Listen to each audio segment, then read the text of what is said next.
2025 ICMR BRET का exam जल्द ही आ जाएगा और उसकी प्रिपरेशन के लिए कुछ प्रीवियस ईयर क्वेश्चंस करने इंपॉर्टेंट हैं। तो सबसे पहले क्वेश्चन के साथ स्टार्ट करते हैं। A relationship between two biological organisms where one organism benefits while the other remains unaffected is termed predation, commensalism, mutualism and parasitism. तो क्वेश्चन हमें बोल रहा है कि हमें इनमें से बताना है कि कौन सा ऐसा रिलेशनशिप है जहाँ पे एक organism is benefited while the other one is unaffected. तो इस क्वेश्चन को हम कोरिलेट कर सकते हैं अपने कुछ डे टू डे लाइफ में हमें रिलेशनशिप जो दिखते हैं, जैसे कि यहाँ पे दोनों बेस्ट फ्रेंड्स हैं and both are getting benefited by this relationship as both of them are happy. So this is an example of mutualism. While the other hand अगर तुम ये पिक्चर्स को देखो, this is the photo of slave trade, जहाँ पे ये slaves हैं और ये इनके मास्टर हैं, और ये जो इनके मास्टर हैं they are getting benefited by this relationship as they are getting free labour, while the slaves they are negatively impacted because they are treated as a livestock, as an animal in this relationship. So this is an example of parasitism where one gets benefited and the other one is negatively impacted. तो जो host है यहाँ पे, host है हमारे slaves, even though they are in a very severely bad condition but still they are surviving.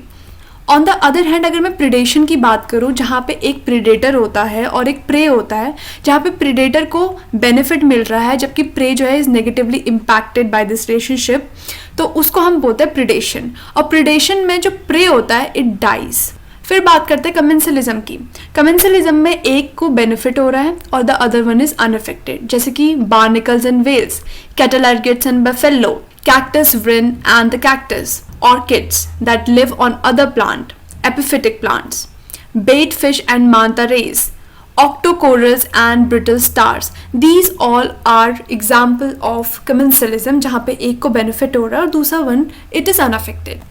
तो यहाँ पे इस क्वेश्चन का आंसर हो जाएगा commensalism, क्योंकि हमसे पूछा गया था one which is getting positively impacted and the other which is unaffected. तो नेक्स्ट क्वेश्चन है, a beaker is filled to the brim with water at 4 degree Celsius, this will overflow if its temperature is. तो एक beaker में पानी डाला जा रहा है और वो पानी का टेम्परेचर 4 डिग्री सेल्सियस है, तो हमसे पूछ रहे हैं कि कब वो पानी ओवरफ्लो करेगा। अगर हम उसका टेम्परेचर इंक्रीज करें तो, रिड्यूस करें तो, ईदर इंक्रीज्ड और reduced, none of these options are correct.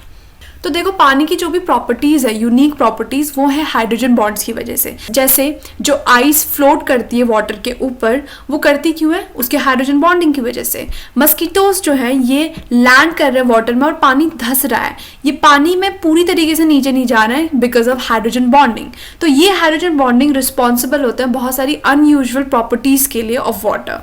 अगर मैं बात करूं आइस के बारे में, तो आइस में हमें ज़्यादा number of hydrogen bonds form होते हुए दिखते हैं इन कंपैरिजन टू लिक्विड।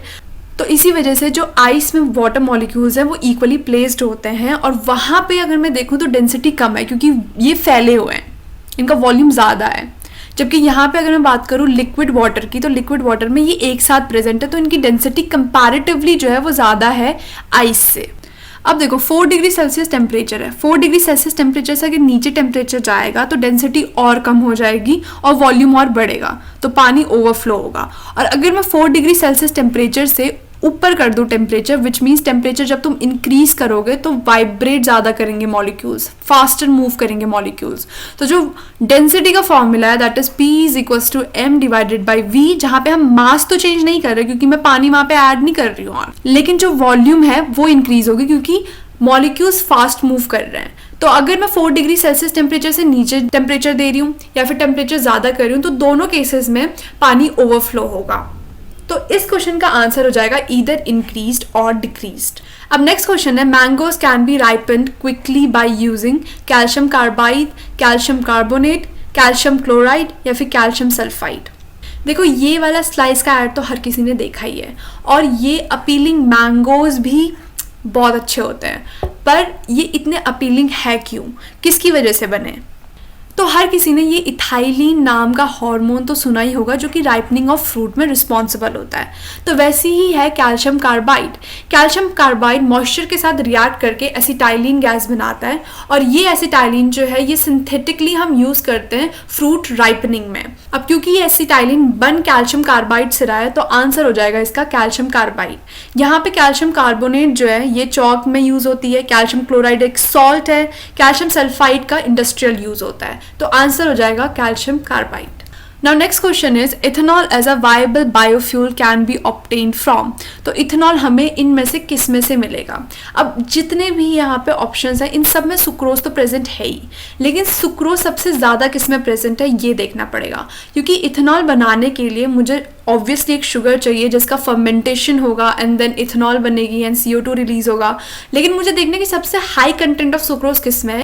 तो इसके रिएक्शन देख लेते हैं। सबसे पहले यहाँ पे सुक्रोज है, इन्वर्टेज ने उसे ग्लूकोज और फ्रक्टोज में कन्वर्ट किया है, और फिर उसके बाद तुम ग्लूकोज लो और उसमें यीस्ट के एंजाइम्स डाल दो, इससे हमें मिल जाएगा इथेनॉल और CO2। तो इंडस्ट्रियल लेवल पे हम यूज़ करते हैं शुगर केन, जिसका जूस एक्सट्रैक्शन कर रहे हैं, उससे हमें केन जूस मिल रहा है। Saccharomyces cerevisiae which are yeast, तो ये फर्मेंटेशन प्रोसेस के लिए रिस्पॉन्सिबल है, CO2 रिलीज होगी और जो भी है उसको डिस्टिलेशन करके फाइनली हमें एनहाइड्रस इथेनॉल मिल जाएगा। So ethanol as a viable biofuel can be obtain from it is sugar cane. तो आप भी iFly की सेफ ऑनलाइन क्लासेस ज्वाइन कर सकते हैं। सेफ मतलब short, accurate, fast and efficient. iFly online classes लेता है which is accessible from any location. आप दिए गए नंबर पे कांटेक्ट कर सकते हैं, दैट इज़ 09013902981। इस पे टेक्स्ट करिए या कॉल करिए, हम कॉस्ट डिस्कस करेंगे, देन आपको एक सिंपल रजिस्ट्रेशन फॉर्म मिलेगा जो आपको फिल करना है and then you can join a batch. Thank you, मिलते हैं आपसे नेक्स्ट वीडियो में।